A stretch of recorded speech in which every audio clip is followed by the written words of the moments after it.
आप सभी को मेरा जय हिंद। स्वागत है मेरे YouTube चैनल आनंद कोचिंग सेंटर में। आज हम आप लोगों को बताएंगे NCERT क्लास 10th का दूसरा चैप्टर, दूसरा नहीं तीसरा चैप्टर है। और ये चैप्टर का नाम है दो चर वाले रैखिक समीकरण। और ये जो क्वेश्चन है बहुत इम्पोर्टेंट है, बहुत VVI क्वेश्चन है। और इस टाइप का एक और क्वेश्चन हम बता चुके हैं भिन्न के अंश और हर वाला, तो उसमें का क्वेश्चन 5 अंक स्तरीय और ये भी 5 अंक स्तरीय क्वेश्चन है। ठीक है। और ये क्वेश्चन जो है इम्पोर्टेंट है, काफ़ी इम्पोर्टेंट है परीक्षा की दृष्टि से। ये क्वेश्चन आ भी चुका है 2020 में भी, 21 में भी आ चुका है। ठीक है। और इस बार भी आना ही है, क्योंकि हम जानते हैं कि पिछले साल हम जो भी क्वेश्चन गेस किए थे उसमें से 97% क्वेश्चन एग्जाम में आ चुका था। कोई भी सब्जेक्ट हो, या ये मैथ हो या फिर सोशल साइंस, संस्कृत या अदर सब्जेक्ट जो भी हो, मेरा गेस 97% लड़ गया था, एग्ज़ाम में आ चुका था। और इसीलिए हम आपको ये VVI इम्पोर्टेंट क्वेश्चन हर एक चैप्टर से एक मक्खन समझ जाइए, मक्खन निकाल कर आपको दे रहे हैं। ठीक है। और आप लोगों को बढ़िया से समझना है, अच्छा तरह से आप लोग वीडियो को देखिएगा। ठीक है। और सबसे पहले आप क्या कीजिएगा, मेरे YouTube चैनल को आप सब्सक्राइब कर लीजिएगा और बेल बटन को दबा दीजिएगा, ताकि नए अपडेट्स आपके पास पहुंचता रहे। ठंड का मौसम है और कुछ समस्या आ गई थी जिसके कारण हमने वीडियो अपलोड नहीं कर रहे थे। तो एक रिक्वेस्ट है आपसे कि वीडियो को पूरा देखिएगा, लाइक भी कीजिएगा और इसे शेयर भी कीजिएगा। ठीक है। तो बढ़ते हैं इस मैथ की ओर। क्वेश्चन कह रहा है कि एक पिता तथा उसके पुत्र के आयु का योग 45 वर्ष है। कहने का मतलब है एक पिता है और उसका पुत्र है। ठीक है। और उनकी आयु का जो योग है, उम्र का जो योग है इस समय कितना है, 45 वर्ष है।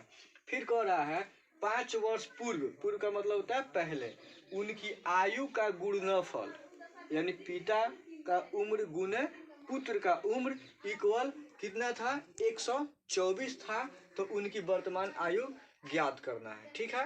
तो देखिए सबसे पहले हम आप लोग को बता दें कि ये दो चर वाले रैखिक समीकरण एक्सरसाइज 3 का ये क्वेश्चन है। और इस क्वेश्चन को इसके पहले हम बताए थे इसी आधार पे, इसी मतलब इस टाइप का क्वेश्चन था। ठीक है। और उसको हम बताए थे इसके पहले शायद विलोपन विधि से बताए थे, विलोपन विधि से। ठीक है। तो इस क्वेश्चन को हम बताएंगे प्रतिस्थापन विधि। प्रतिस्थापन विधि होता है क्वेश्चन को हल करने का। एक होता है विलोपन विधि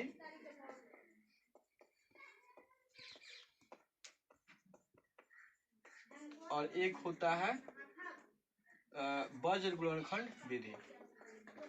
वज्र गुणनखंड विधि, ये 3 विधि से ये मैथ का सॉल्यूशन हम कर सकते हैं। आपको हम पहले विलोपन विधि बता चुके हैं, आज हम बताएंगे प्रतिस्थापन विधि। ये 5 अंक स्तरीय प्रश्न है, 5 अंक का पूछता है, एग्जाम में रहना ही है, आना ही है।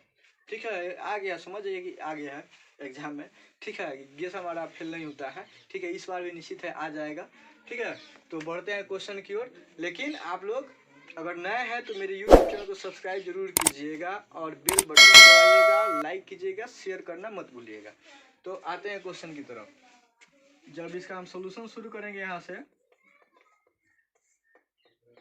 तो हमें ज्ञात क्या करना है। सबसे पहले ये जरूरी होता है देखना कि हमें ज्ञात क्या करना है, क्या पता करना है। क्वेश्चन कह क्या रहा है, क्वेश्चन कह रहा है उनकी वर्तमान आयु ज्ञात करें। वर्तमान मैंने इस समय उनकी आयु क्या है। ठीक है।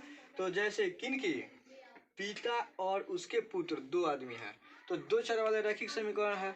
ठीक है। तो मान लीजिए, माना कि पिता की वर्तमान आयु बराबर x वर्ष, मानने में क्या जाता है। ठीक है। x y z a b c d कुछ भी मान सकते हैं, आपकी मर्जी है, हम x मान के बना रहे हैं। ठीक है। और उनके पुत्र की वर्तमान यहाँ पे लिखे तो उनका भी वर्तमान आयु ही लिखेंगे। वर्तमान आयु बराबर y वर्ष, यहाँ तक कोई दिक्कत नहीं होना चाहिए। अब हम लिखेंगे प्रश्नानुसार, यानी अब प्रश्न के अनुसार। अब क्वेश्चन हमारा क्या कह रहा है? क्वेश्चन कह रहा है पिता तथा उसके पुत्र की आयु का योग 45 वर्ष है, यानी इस समय उनकी आयु का योग कितना है? 45 वर्ष। तो मान लीजिए पिता का आयु है x वर्ष और योग कह रहा है, तो योग का मतलब होता है प्लस, अब पुत्र की आयु कितना है? y वर्ष। ये दोनों मिला के कितना है? 45 वर्ष है। तो यहाँ पे हम लिख देंगे 45 वर्ष, ठीक है। लेकिन यहाँ पे हम इस क्वेश्चन का सोल्यूशन कर रहे हैं किस विधि से? प्रतिस्थापन विधि से। तो प्रतिस्थापन विधि होता है क्या है? या तो x को या y को, दोनों में से किसी एक को इधर रख लेंगे और बाकी को उस साइड में भेज देंगे, यानी किसी एक का मान हम यहाँ पे रख लेंगे। या तो x का मान रखेंगे या फिर y का मान रखेंगे। अगर हम x का मान इधर निकालना चाहते हैं तो x का मान हो जाएगा 45 और y इधर प्लस में है तो उधर जाके कितना हो जाएगा? -5 हो जाएगा। अब इसको हम समीकरण क्या मान लेंगे? 1 मान सकते हैं, ठीक है। समीकरण 1 मान लिए। अब देखिए पुनः प्रश्न से, फिर अब प्रश्न में आते हैं। क्या कह रहा है? 5 वर्ष पूर्व उनकी आयु का गुणनफल, 5 वर्ष पूर्व, ठीक है। मान लीजिए हमारा उम्र इस समय 25 साल है, तो 5 साल पहले क्या होगा? 5 साल माइनस हो जाएगा, यानी 25 माइनस 5 हो जाएगा। समझ में आ रहा है? ठीक उसी प्रकार मान लीजिए एक पिता की उम्र क्या है? x वर्ष है, तो 5 वर्ष पहले कितना हो जाएगा? x माइनस 5 वर्ष हो जाएगा। यहाँ तक कोई दिक्कत नहीं है। अब मान लीजिए हम 5 वर्ष पहले x माइनस 5 के हैं, तो जो पुत्र है y उतना ही साल का थोड़ा होगा। मान लीजिए इस समय 10 साल का है, तो 5 साल पहले कितना होगा? 10 माइनस 5 होगा ना, आखिर 10 साल का होगा पहले भी। तो यहाँ पे क्या हो जाएगा? y माइनस 5 वर्ष हो जाएगा। कौन सी का? ये पुत्र का हो गया और ये पिता का हो गया। ये हम रफ काज कर रहे हैं, ठीक है। ये हम रफ काज कर रहे हैं, आपको लिखने की आवश्यकता नहीं है ये सब, ठीक है, समझना है। यहाँ पे देखिए सेम चीज को यहाँ पे लिखेंगे। कह रहा है कि 5 वर्ष पूर्व उनकी आयु का गुणनफल, तो पिता की उम्र कितना हो जाएगा? x माइनस 5, ठीक है। अब पुत्र की आयु कितना हो जाएगा?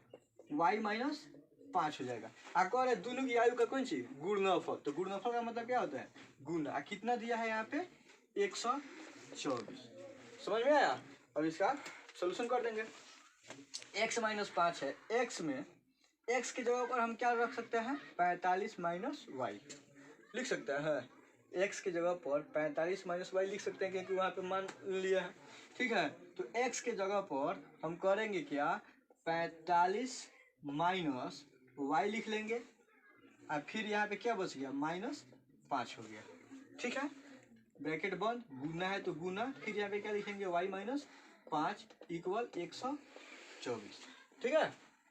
अब देखिए यहाँ पे 45 प्लस में है और 5 माइनस में है, ठीक है। तो 45 से अगर 5 अगर निकाल लेंगे कितना हो जाएगा? 40 हो जाएगा, यानी 40 माइनस वाई गुना y माइनस 5 इक्वल 124। देखिए एक चीज़ और हम बता रहे हैं आपको, यहाँ पे हम कोई भी चीज़ नहीं दे रहे हैं। यहाँ पे कि अधिकांश बच्चा सब क्या कर देता है? यहाँ पर भी बराबर देगा, यहाँ पर भी बराबर देगा, तो वो गलत हो जाता है। क्यों गलत हो जाए? क्योंकि यहाँ पे बराबर हम दे रहे हैं, यहाँ पर भी बराबर है, तो वो नहीं हो सकता है, ठीक है। एक ही जगह कहीं रहना चाहिए। तो यहाँ पे क्या हो जाएगा? यहाँ पे हम तीर बना देंगे, ठीक है। अब यहाँ पे हम तीर बना सकते हैं या इसके जगह पर हम OR और लिख सकते हैं। और का मतलब होता है या, ठीक है। क्या होता है? या होता है। या लिखिए और लिखिए या फिर ये तीर बना दीजिए, ठीक है। तो हम वही कर दिए, तीर बना दिए। अब देखिए ब्रैकेट को तोड़ेंगे, कैसे? गुना कर देंगे सब में। 40 में y से गुना करेंगे कितना हो जाएगा? 40y। फिर 40 में -5 से गुना करेंगे तो -40 बचे 200 हो जाएगा, ठीक है। अब y से गुना करेंगे दोनों बारी बारी से, माइनस है तो माइनस, y में y से गुना करेंगे y स्क्वायर हो जाएगा, ठीक है। अब देखिए माइनस में फिर -5 से गुना करेंगे तो -y गुने -5 कितना हो जाएगा? माइनस माइनस प्लस हो जाएगा और y में 5 से गुना करेंगे 5y हो जाएगा इक्वल 124, 124 हो जाएगा। समझ में आ रहा है? देखिए अब हम क्या करेंगे कि अब हम क्या करेंगे, यहाँ पे 40y है 5y है, तो एक प्लस में है 40y और 5y भी प्लस में ही है, ठीक है। तो क्या हो जाएगा? 40 और 5 45y हो जाएगा। -200 है, -200 है तो -200 ही रहने दीजिए, ठीक है। और यहाँ पे वाई स्क्वायर हो जाएगा इक्वल कितना हो जाएगा 124। ठीक है। अब देखिए ये या तो हम वो 124 को इस साइड भेज सकते हैं या फिर इनको हम उस साइड भेज सकते हैं। ठीक है। अब देखिए यहाँ पे हम करेंगे क्या, माइनस वाई स्क्वायर है बराबर के उस साइड भेज देंगे, कितना हो जाएगा प्लस हो जाएगा ना। देखिए माइनस वाई स्क्वायर है तो बराबर के बाद में भेजेंगे हो जाएगा वाई स्क्वायर। ठीक है, वाई स्क्वायर। एक मिनट चलिए कुछ दूरी पर हम छोड़िए, यहाँ पे बराबर है बराबर लिख दिए, नहीं 124 है 124 हम रहने दिए। ठीक है। 45 वाई बराबर के पहले प्लस में है, उधर जाके माइनस 45 वाई हो जाएगा, माइनस 200 है उधर जाके प्लस 200 हो जाएगा, माइनस वाई स्क्वायर है उधर जाके प्लस वाई स्क्वायर हो जाएगा। और बारी बारी से सब किसी को उधर हम भेज दिए तो इधर क्या बच गया, कुछ नहीं, तो 0 हो जाएगा। समझ में आ रहा है, सेम है बात एक ही है। अब देखिए हम इसको अच्छा तरह से सजा लेंगे, सबसे पहले स्क्वायर वाला, उसके बाद बिना स्क्वायर वाला, और उसके बाद अचर राशि को। ठीक है। तो वाई स्क्वायर यहाँ पे हम लिख सकते हैं 45 वाई माइनस में है तो माइनस 45 वाई हो जाएगा। ठीक है। और 200 प्लस में है और 124 प्लस में, तो कितना हो जाएगा 200 और 100 300 प्लस 324 इक्वल क्या बचा 0। बराबर इस इधर हम 0 लिखे बराबर में या बराबर के बाद 0 लिखे बात देखें। ठीक है। अब देखिए अब यहाँ पे हमारा बन के तैयार हो गया द्विघात समीकरण या द्विघात बहुपद जो भी कहिए। ठीक है। अब यहाँ से हम इस मैथ का सॉल्यूशन दो तरीका से कर सकते हैं, एक द्विघात समीकरण के द्वारा, ठीक है, और एक होता है द्विघात बहुपद का द्विघाती सूत्र के प्रयोग से। द्विघाती सूत्र का प्रयोग करके हम बना सकते हैं और d बराबर बी स्क्वायर माइनस 4ac और x का मान निकाल लेंगे, उस तरीका से बना सकते हैं। और दूसरा होता है इसका गुणनखंड, बहुपद का गुणनखंड निकाल कर भी हम बना सकते हैं। देखिए यहाँ तक हो गया, द्विघात समीकरण हमारा बन गया है। अब देखिए दो तरीका से हम बताए हैं, एक होता है द्विघाती सूत्र का प्रयोग करके बना सकते हैं और एक द्विघात बहुपद गुणनखंड निकाल कर हम बना सकते हैं। तो द्विघाती सूत्र का अगर प्रयोग कर रहे हैं तो कुछ लंबा हो जाएगा, उसमें डी निकालना होगा, बी बराबर बी स्क्वायर माइनस 4ac, और उसके बाद फिर निकालना पड़ेगा x का मान। ठीक है। तो बेहतर होगा कि हम गुणनखंड विधि से ही बना दे रहे हैं। ठीक है। सूत्र का प्रयोग करके आप भी बना सकते हैं, लेकिन गुणनखंड विधि के द्वारा इसको हम कैसे तोड़ेंगे, कैसे हल करेंगे, क्योंकि एग्जाम में देखिए एग्जाम में होता क्या है कि क्वेश्चन रहता है ज़्यादा और आपके पास समय रहता है कम। ठीक है। तो ज़्यादा लंबा चौड़ा विधि से बनाएंगे तो समय खींचेगा इसमें, तो बेहतर हम गुणनखंड विधि से ही बना दे रहे हैं। अगर आपको चाहिए कि हम द्विघाती सूत्र का प्रयोग करके इस मैथ का सोल्यूशन करें तो आप कमेंट में दे दीजिएगा। ठीक है। हम उसको बता सकते हैं, द्विघाती सूत्र का प्रयोग करके हम इसका सोल्यूशन भेज देंगे। कुछ बच्चे कमेंट में किए थे कि सर 5 अंक स्तरीय भी क्वेश्चन आप बनाइए। ठीक है। तो हम बताना चाहेंगे कुछ प्रॉब्लम हो जाने की वजह से हमारा तबीयत भी सही नहीं था, इसलिए हम नहीं बना रहे थे। ठीक है। लेकिन अब आपको कंटिन्यू वीडियो यहाँ पे मिलेगा। ठीक है। 5 अंक स्तरीय भी मिलेगा, 2 या 3 अंक स्तरीय भी क्वेश्चन मिलेगा। ठीक है। और जो भी क्वेश्चन है VBA क्वेश्चन है, तो हम इस क्वेश्चन को बता रहे हैं गुणनखंड विधि के माध्यम से। देखिए गुणनखंड विधि से हल करने से पहले एक चीज ध्यान में रख लीजिएगा कि गुणनखंड तोड़ने जाएंगे तो गुणनखंड तोड़ने के लिए इसको ये 1 2 3 भाग में है, तो इसे 4 भाग में करना पड़ता है। इसे हम 4 भाग में जब तक नहीं तोड़ेंगे तब तक हमारा गुणनखंड का सही आंसर नहीं आ पाएगा। तो उसके लिए हम क्या करेंगे कि जो पहला पद होता है, इस पहले पद को अंतिम पद से क्या किया जाता है, गुना किया जाता है। क्या किया जाता है, गुना। पहला पद को अंतिम पद से गुना किया जाता है। ठीक है। अब देखिए पहला पद हमारा वाई स्क्वायर है और अंतिम पद 324 है। तो 324 में जब वाई स्क्वायर से गुना करेंगे तो ये हो जाएगा 324 वाई स्क्वायर। ठीक है। अब देखिए जो बीच वाला पद है, इसी बीच वाले पद को हमको तोड़ना है, इसी को हम तोड़ेंगे तो 4 भाग में आएगा। हम ऐसा इसको पहले वाले को या अंतिम वाले को हम नहीं तोड़ सकते हैं, हमको तोड़ना है बीच वाले को ही, और बीच वाले को हमको ऐसा तोड़ना है कि हम जोड़ें या फिर घटाएं, बीच वाला ही आना चाहिए। ठीक है। इसको दो भाग में तोड़ के हमें अलग करना है, और दो भाग में अलग अलग करेंगे तो उन दोनों को अगर हम जोड़ दें तो या तो 45 आ जाना चाहिए, या फिर दोनों में से घटा रहे हैं एक दूसरे को तो भी 45 हमारा आना चाहिए। ठीक है। तो ऐसा करने के लिए हम क्या करते हैं, जो हमारा गुणनखंड यहाँ पे प्राप्त हुआ है इसका हम अभाज्य गुणनखंड निकाल लेंगे। अभाज्य गुणनखंड का मतलब हुआ कि ये जो 324 संख्या है यह किसकी संख्या से कट सकता है। तो आइए यहाँ पे देखते हैं किसकी संख्या से कटेगा। देखिए, 1 से कटेगा 324 बार में, 2 से कट जाएगा 2 16 2 2 नहीं 4, 2 से कट जाएगा, 3 से फिर कट जाएगा क्योंकि 3 2 5 4 9 अंकों का योग 9 है, 3 से कट जाएगा, 3 एकम 3 0 3 8 है 24। ठीक है। फिर 4 से कट जाएगा, 4 8 32 4 एकम 4, 5 से कटेगा नहीं क्योंकि इसके इकाई अंक 4 है, और जिसका इकाई अंक 0 या 5 होता है वही 5 से विभाजित हो जाएगा। 6 से कट जाएगा क्योंकि 3 दूनी 6, 2 से भी कटा है, 3 से भी कटा है तो 6 से भी विभाजित हो जाएगा। 6 से कट जाएगा 6 5 30 हो जाएगा, 2 4 6 चौका 24। ठीक है। उसके बाद 7 से तो नहीं कटेगा, 7 से कटेगा, 7 से नहीं कटेगा,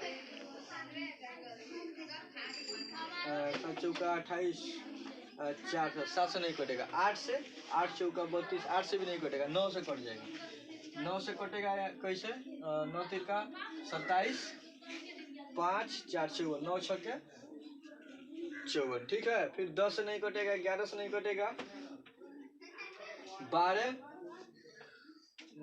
दूनी 24, 12 से भी कट जाएगा, 12 गुने 12 दूनी 24, 8 32, 8 पर 4 84, 12 सत्ते 84। ठीक है। चलिए अब इतना ही में हम देखते हैं कि कौन इसका आ रहा है कि नहीं। ठीक है। अब देखिए, हमें इस पूरा जो जोड़ा हमको प्राप्त हुआ है अभाज्य गुणनखंड का जोड़ा, ठीक है, हम इस जोड़ा में से 1 2 3 4 5 6 7 जोड़ा हम निकाले हैं फिलहाल में। ठीक है। देखेंगे मिल जाएगा तो ठीक है, नहीं मिलेगा तो फिर आगे देखेंगे। तो हमें उसी जोड़ा को चुनना है जिसको जोड़ने या घटाने पर कितना प्राप्त होना चाहिए, हमारा 45 प्राप्त होना चाहिए। ठीक है। इसको जोड़ने या घटाने पर हमें 45 प्राप्त होना चाहिए। तो देखिए, 1 324 ये तो आएगा ही नहीं, इसको हटाइए। 2 162 ज़्यादा है, 108 3 ये भी ज़्यादा है, 81 4 85 होता है ये भी ज़्यादा है, 54 6 54 और 6 कितना हो जाएगा, 60 हो जाएगा, और 54 से 6 घटाएंगे तो कितना होगा, कितना होगा 48 हो जाएगा, लेकिन हमको लाना कितना है 45, ये भी जोड़ा नहीं होगा, इसको भी हटाइए। ठीक है। अगला जोड़ा 9 और 36, 36 में 9 जोड़ेंगे कितना हो गया 45 हो गया, यानी मिल गया हमारा। नहीं, हमें 45 लाना था यहाँ पे, और 36 और 9 को जोड़ने पर 45 आ रहा है, इसका मतलब ये जोड़ा हमारे लिए उपयुक्त है। ठीक है। अब हम करेंगे क्या कि हमें माइनस लाना है। ठीक है। लेकिन गुना करने पर प्लस यहाँ पे आया है। ठीक है। तो इसके साथ चर राशि है तो हम लिखेंगे कैसे, y²। ठीक है।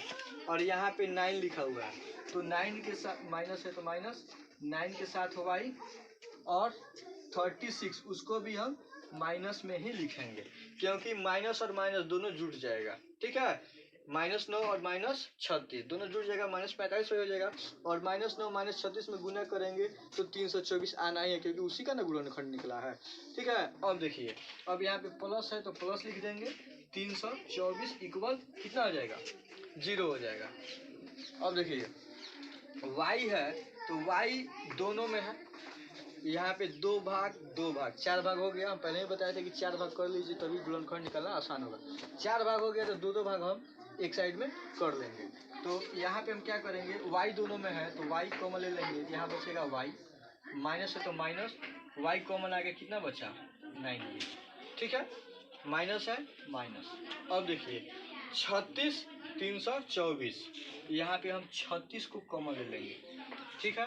तो यहाँ पे क्या बचा y, और यहाँ पे प्लस है, और कॉमन क्या लिया है माइनस। तो माइनस में किस चीज़ से गुना करेंगे कि प्लस होगा, तो यहाँ पे हो जाएगा माइनस, क्योंकि माइनस माइनस प्लस हो गया। अब 36 से 324 9 बार में ही कटेगा। ठीक है। बराबर 0। समझ में आया। अब देखिए, कॉमन लेने के बाद दोनों जगह कोष्ठ में क्या बचा, y -9 y -9। ठीक है। अब दोनों जगह कोष्ट का जो हमें कॉमन निकालने के बाद जो संख्या प्राप्त हुई है, जो भी पद प्राप्त हुआ है वह दोनों सेम है। और जब दोनों सेम है इसका मतलब समझ लीजिए कि आपका मैथ अभी तक यहाँ तक सही है। ठीक है, अगर आपका दोनों ये सेम नहीं आता, एक माइनस आ गया एक प्लस आ गया, तो आपका मैथ सही नहीं है, कहीं ना कहीं आप गड़बड़ किया है। सेम आना ही चाहिए, तो सेम आ गया है। ठीक है, अब दोनों के बदले में एक बार लिख लेंगे, यहाँ पे हो जाएगा y माइनस 9 हो जाएगा, और उसके बाद जो कॉमन लिया उसको लिखेंगे, कॉमन लिया y, तो y हो जाएगा, अब माइनस 36 है तो 36 हो जाएगा बराबर 0। यानी दो गुणनखंड हमको यहाँ पे प्राप्त हो गया, y माइनस 9 y माइनस 36। और देखिए आगे बढ़ते हैं, यहाँ पे सोल्यूशन कर रहे हैं इसका, ये मान लीजिए आप कर रहे हो, इस पर ध्यान अपना दीजिए। ठीक है, अब देखिए यहाँ पे लिखेंगे माना कि y माइनस 9 इक्वल कितना हो गया 0। दोनों का इक्वल में 0 है, तो मान लीजिए y माइनस 9 इक्वल 0, तो y बराबर कितना हो जाएगा 9 माइनस से उधर जाके प्लस में। ठीक है, इसी प्रकार y माइनस 36 इक्वल कितना है 0 है, इसलिए y इक्वल कितना हो जाएगा माइनस उधर जाके प्लस 36 हो जाएगा। समझ में आया? यानी y का मान हमारा निकला 36 और y का मान निकला 9 निकला। ठीक है, अब देखिए किसी भी मान को y बराबर 9 या y बराबर 36 किसी भी मान को हम समीकरण में लिख लेंगे, ठीक है, तो हमारा x का मान निकल जाएगा। लेकिन मान रखने से पहले एक बात आप सोच लीजिएगा। देखिए यहाँ पे हम सबसे पहले क्या माने हैं, पिता की वर्तमान आयु x माने, ठीक है, और पुत्र की वर्तमान आयु क्या माने हैं y माने हैं। लेकिन दोनों का उम्र का योग कितना है 45 साल है। मान लीजिए आप y माने पुत्र की आयु, तो पुत्र की आयु आप 36 रख के आप समीकरण में बना रहे हैं, तो x का मान कितना आएगा 9 आएगा। 9 आएगा, तो ये कैसे हो सकता है, पिता छोटा हो गया ना, पिता 9 साल का पुत्र 45 साल का, ये कैसे हो सकता है, गड़बड़ हो गया। तो इसलिए यहाँ पे y का मान क्या रखिएगा 9 रखिएगा, 9 रख कर ही बनाइएगा। ठीक है, अब हम क्या लिखेंगे समीकरण एक में, समीकरण एक माने यहाँ पे समीकरण एक में y का मान रखने पर, तो समीकरण एक हमारा क्या है x बराबर 45 माइनस y, तो x बराबर 45 माइनस y का मान रखेंगे कितना 9 रखना है 9, यानी x बराबर 45 में से 9 गया 36, उतना ही आना ही है 36 ही आएगा। ठीक है, लेकिन हमें y का मान पुत्र का मान रखना था, पिता का मान नहीं रखना था, तो y का मान यहाँ पे 9 रख के बनाए हैं, तो x का मान कितना आ गया 36 हो गया। अब हम लिखेंगे इस प्रकार क्या क्या माने हैं, पिता की वर्तमान आयु पुत्र की वर्तमान आयु, तो पिता की वर्तमान आयु बराबर x बराबर x का मान कितना है 36 वर्ष, तथा पुत्र की वर्तमान आयु बराबर y माने हैं बराबर y का मान 9 वर्ष। इस तरह से हमारा यह आंसर हो गया। ठीक है, यानी x 36 वर्ष, पिता की आयु 36 वर्ष हो गई और पुत्र की आयु 9 वर्ष हो गई। ठीक है, और इस तरह से हमारा आंसर यहाँ पे प्राप्त हुआ। उम्मीद करते हैं आपको ये वीडियो अच्छी लगी होगी। ठीक है, और अच्छी लगी होगी तो लाइक जरूर कीजिएगा। ठीक है, इस वीडियो को आप शेयर भी कीजिएगा। ठीक है, मिलते हैं अगले क्लास में, अगले वीडियो में, तब तक के लिए जय हिंद।